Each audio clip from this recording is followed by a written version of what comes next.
তাদেরকে পদত্যাগ করতে বাধ্য হবে।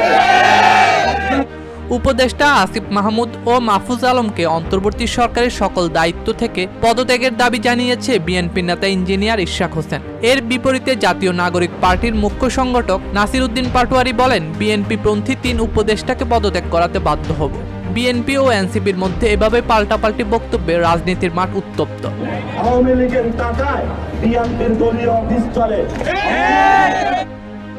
আইন উপদেষ্টা আসিফ নজরুল ও অর্থ উপদেষ্টা সালাউদ্দিন আহমেদের সমালোচনা করে নাসির উদ্দিন পাটোয়ারি বলেন, উপদেষ্টাদের মধ্যে যারা বিএনপি মুখপাত্র হিসেবে কাজ করেছে তাদের পদত্যাগ করাতে বাধ্য হব। বাংলাদেশের অর্থনীতি গুড়িয়ে দিতে পরিকল্পনা উপদেষ্টা ডক্টর ওয়াহিদ উদ্দিন ও অর্থ উপদেষ্টা সালাউদ্দিন আহমেদ কাজ করছেন। আইন মন্ত্রণালয় গুড়িয়ে দিতে আইন উপদেষ্টা আসিফ নজরুল কাজ করছেন বলে অভিযোগ করেছেন তিনি।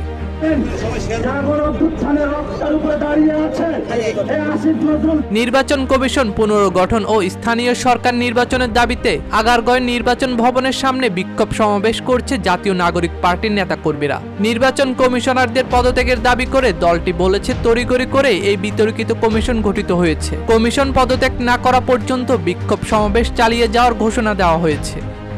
বাংলাদেশ ডুবে গিয়েছে, তাহলে আপনারা বিবাদ স্বপ্নে আছেন আপনারা।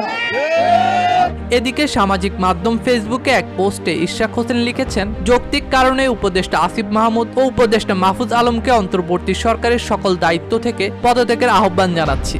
এটা প্রতীয়মান যে আপনারা দলের সঙ্গে যুক্ত আছেন, হয়তো আগামীতে সরাসরি যুক্ত হবেন এবং এটা অনেকটা স্পষ্ট আপনারা নির্বাচন করবেন। তাহলে আপনাদের পদত্যাগের দাবি কি অযৌক্তিক, নাকি এটাই সঠিক পদক্ষেপ হবে এবং আপনাদের বিতর্কের অবসান ঘটবে?